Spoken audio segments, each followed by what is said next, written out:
Can you imagine finding out your wife, the woman you loved and trusted with your entire future, was cheating on you? Now, picture this. What if you then discovered your own mother knew about it for weeks, helped her hide it, and then tried to convince you to stay with her and raise a baby that wasn't yours? My world didn't just crumble, it absolutely imploded. It all started about a month ago. I thought I was going to surprise Helen, my wife, with a fun night out, dinner, a movie, just something to bring a little joy back into our lives. I drove to her office building and immediately I saw her car. Odd, because it was late and she shouldn't have still been there. So, I figured I'd call her, tell her my surprise plans. As the phone rang in my hand, I heard her ringtone. It was coming from inside her car. Confused, I moved closer, peering through the window. And that's when I saw it. Helen, my wife, the woman I swore to spend forever with, was in the car. But she wasn't alone. She was locked in a passionate embrace, making out with a man. For a moment, I couldn't breathe. My heart felt like it stopped. Then, her eyes flicked open and met mine. Pure, unadulterated panic flashed across her face. She pulled away, her mouth opening and closing, struggling for words. Guilt was etched all over her. The man, oblivious until then, turned around. His face drained of color. His eyes widened in horror. He knew me. It wasn't some random stranger. This was someone I'd met at her office Christmas parties, shared drinks with, even connected with on social media. I knew his wife was pregnant, expecting their child at home, while he was here, betraying her just like Helen was betraying me. The sickening realization washed over me like a tidal wave. My romantic surprise had crashed into a gut-wrenching reality I never saw coming. Helen, completely shaken, tried to explain. She stumbled over her words, insisting it was nothing, just a one-time, stupid mistake. Her voice was strained, as if she was trying to convince herself more than me. But how could I believe that? I had just seen her, my wife, passionately kissing another man. The other guy, panicked, chased after me, begging for my forgiveness, pleading with me not to tell his pregnant wife. The sheer audacity. He'd just been caught, betraying two people, and his only concern was saving his own skin. A firestorm erupted inside me. Fury so intense I could barely see straight. I knew if I stayed, I'd lose control. So, without a single word, I turned and walked to my car. I didn't look back. I just drove. Fast. Away from them. Away from that nightmare. My hands gripped the steering wheel so tight, my knuckles were white. The pain was overwhelming. I couldn't stop replaying it, a twisted loop in my mind. I drove for hours, no destination, just needing to move, to escape. Eventually, I ended up in some secluded spot, far from the city. I parked, and just let everything hit me. The pain, the betrayal, it all crashed down and I broke. I cried harder than I had in years. How could this happen? Helen and I were best friends, shared everything. Now it was shattered. If I hadn't seen it with my own eyes, I never would have believed it. When I finally went home, my mind was made up. There was no going back. Helen was there, tears streaming, panic in her eyes. She rushed me, pleading, "We can work through this. It's not too late." But how could words ever fix this? Anger and overwhelming sadness consumed me. Her pleas just fueled my frustration. Nothing she said could undo what I had seen. I screamed that I could never live with a cheater. My trust was shattered beyond repair. The thought of touching her, being intimate with her again, felt impossible. That image of her with him was burned into my mind. I told her, firmly, we were getting a divorce. She broke down, sobbing, begging for a second chance, promising she loved me, couldn't live without me. But her words were hollow, too little, too late. I couldn't listen. The hurt was too raw. I grabbed my bag and walked out.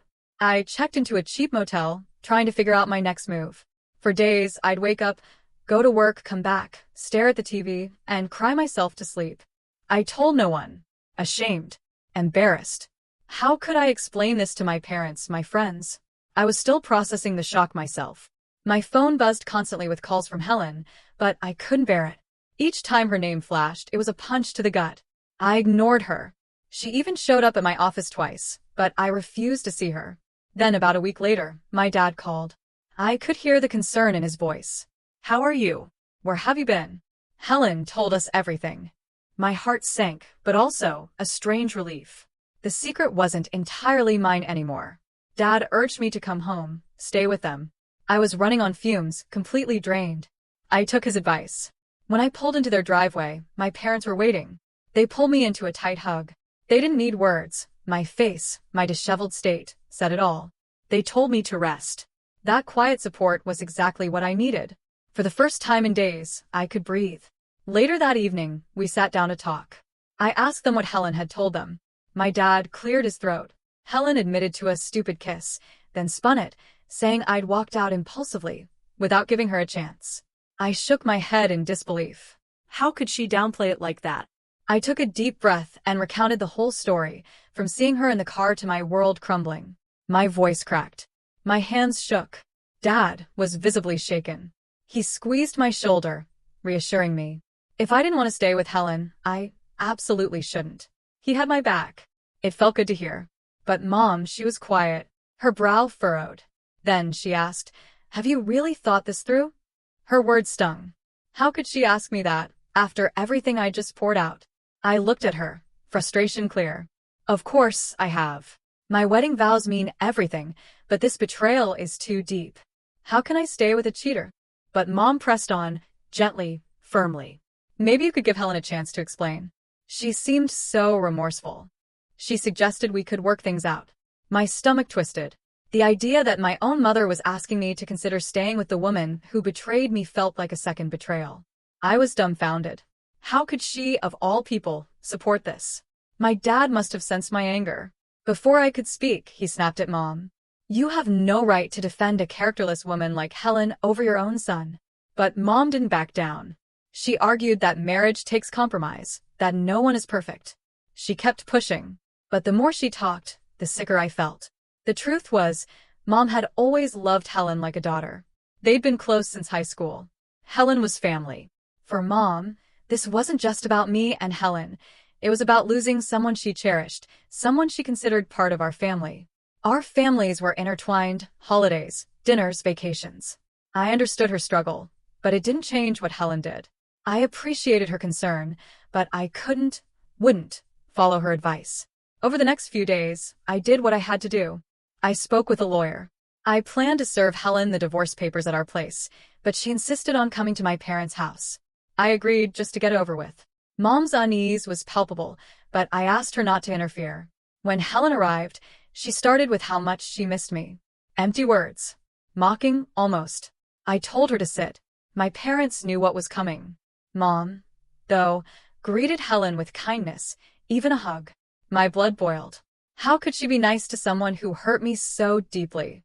Before I could say anything, Helen pulled something out of her bag. A pregnancy test. She placed it on the table. I'm pregnant, she announced. I stared, wide-eyed. I picked it up. Positive. I looked at her, searching for a sign it was a cruel joke.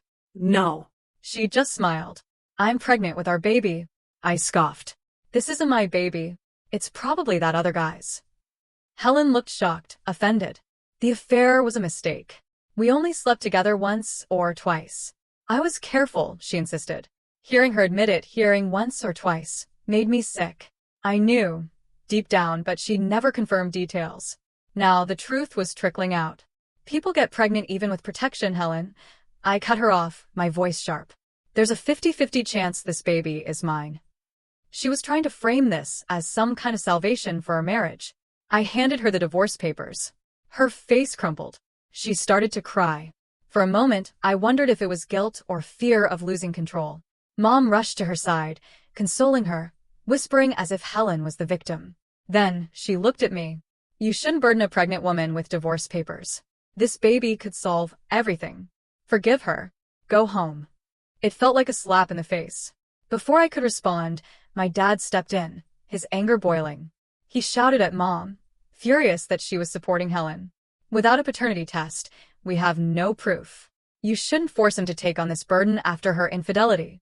Dad was right. Then, he turned to Helen, his voice firm, full of disappointment. After everything he's done for you, after years of marriage, cheating on him was the worst thing you could do. Helen's sobs grew louder. Shame washed over her face.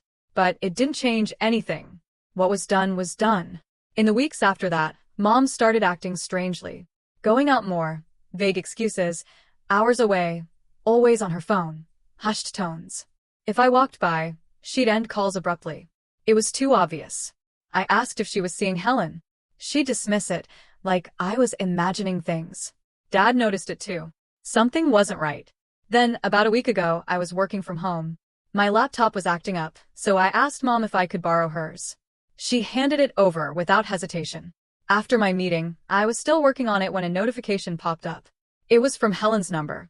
My curiosity got the better of me. I clicked. What I found confirmed everything. Helen was asking Mom to meet at their usual spot. I scrolled through their messages. Full conversations about the pregnancy, about me, about how Mom could fix things. My stomach churned. Helen was manipulating Mom, using her love for Helen and for an unborn grandchild to get back into my life. And Mom, blinded by her attachment, was buying it. She was excited to be a grandmother, talking about holding her baby. I sat there, anger, disappointment, and sadness swirling inside me. And then it got worse. I scrolled further up. Weeks before I discovered Helen's affair, my mother had found out. A friend of hers who knew us well had sent Mom a photo. Helen, clearly intimate with a man. The same man. Mom, instead of telling me, had forwarded the picture to Helen, asking what she was doing. Helen, the manipulative narcissist, downplayed it. Just a coworker, nothing between us. But Mom doubled down, saying she didn't believe her, urging her to confess. And Helen did. She admitted to the affair, claimed she felt lonely. Then she promised Mom she'd break it off, begged her not to tell me, said it would ruin our marriage. My naive mother, who loved Helen like her own daughter, believed her. She agreed to keep it a secret, assuming Helen would end it. But Helen never did. She continued the affair right up until I caught her. The day I'd gone to my parents' house, distraught after finding out, my mother already knew the full extent of Helen's betrayal. Yet, she had still defended Helen, not me. I was speechless. My wife's betrayal had blindsided me, and now I was discovering my own mother had been complicit in this deceit. It was a double betrayal, and I could hardly process it. For days, I quietly watched Mom. She kept meeting Helen, still pushing me to reconsider the divorce. She had no idea I knew. AITA, if I confront my mother and call her out for stabbing me in the back after everything she's done? Update 1, asterisk. First, for everyone asking about the other man's pregnant wife. Yes, I told her. I was so consumed by my own grief. I didn't know how, but after reading your comments, I reached out on social media. Second, if this baby turns out to be his, there's no way he can hide his affair now. Helen is self-serving. She'll take him to court for child support, as she should. Lastly, yes, Helen and I were intimate right up until I moved out. There's definitely a chance the baby could be mine, which is why I haven't dismissed it entirely. But a paternity test is non-negotiable. Update 2, asterisk. I decided to call Helen and her family over for lunch, with my parents present. Mom seemed pleasantly surprised, thinking I was rethinking the divorce. She had no clue. Helen's parents seemed genuinely remorseful, apologizing on Helen's behalf and blaming her completely. Their support reassured me. I asked everyone to sit down. I told them I'd gathered them to reveal the entire truth about Helen's affair. Mom's eyes widened. Dad asked, "What are you talking about?" Taking a deep breath, I pulled out printed screenshots of the conversations between Helen and my mom over the past months. I laid the evidence before my father and Helen's parents. I showed them everything. How my mother had known about Helen's affair for weeks, how she had knowingly helped Helen hide it from me. Dad read through the messages, disbelief etched on his face. "Is this true?" he asked Mom. But instead of answering, her face flushed with anger. "You have no right to read my private messages," she accused me, her voice rising. I wasn't sure. I just didn't want to break your marriage. I truly believed Helen would leave that man. I thought she'd come to her senses. Her tone was defensive, but I could hear the cracks. She went on, justifying, saying Helen couldn't have knowingly done this, that she was lost, distracted. Helen, across the table, jumped in, supporting Mom, saying she was working up the courage to break up with him. I scoffed. "You were both complicit in this. Mom, you had every opportunity to tell me the truth. Instead, you chose to protect her. Do you both even realize how much this hurts? Do you understand what you've done?" Silence. Then, unexpectedly, Helen's mother spoke up.